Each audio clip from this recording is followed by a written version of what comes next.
ฉันก็จะเป็นน้องจอมน้องฟังแกงมันยิ่งจงเชียงมันยิ่งมากมันแกงแกงโอ้จอมน้องฟังแกงมันยิ่งจงจริงจังโอ้จอมน้องฟังแกงมันยิ่งจงก็แกงมันยิ่งมันนับแกงตั้งผู้ดีเต๊ะเป็นหนึ่งปีชีวิตนี่คือเป็นตั้งโอ้จอยน้องยังแก้มคุณพี่ตาเข้าไปพี่บ้านพี่เหรอ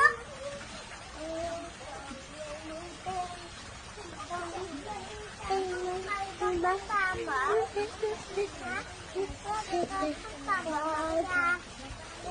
ตามเหรอไอ้ผ้าขาวบางเธออยู่ไหนเธอซักไว้นะขอจอยน้องแก้มมันนี่จงจะเอามากองพอเรานวดเร็วๆแล้วเราต้องกองบีบผ้าขาวบางกอง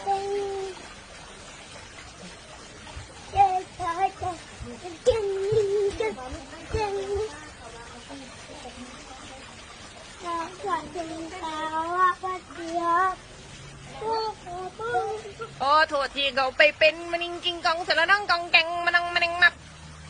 กองยังในชีวิตเธอมันจะจัดการตอนนั้นไปในบ้านมาแล้ว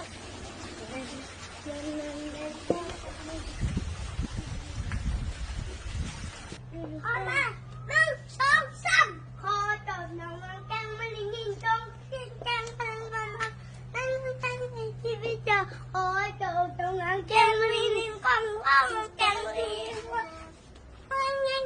ชีวิตเจอโอ้จบน้องมันแกงมันยิ่งจงโอ้แกงมันมาแล้วก็แกงตั้งผู้ดีเต๊ะเป็นหนึ่งปีชีวิตนี่คือเป็นตั้งมันดาพูดมันดาไม่ค่ะขอจอมยังมังแก้มแต่ว่ามาดูลูกกิ้วขอจอมยังมังแก้มมันลิงนี่เจอก็แกยังมันออกมาแต่ว่าโอเคทุกคนมาแล้วต้องให้ทุกคนรอดโอเคแต่ว่ามาก่อนโอเคไหมจอมยังมังแก้มวิ่งกองลูกปั๊มเลยจะเอาในตู้แช่เดี๋ยวเราโอเคไหม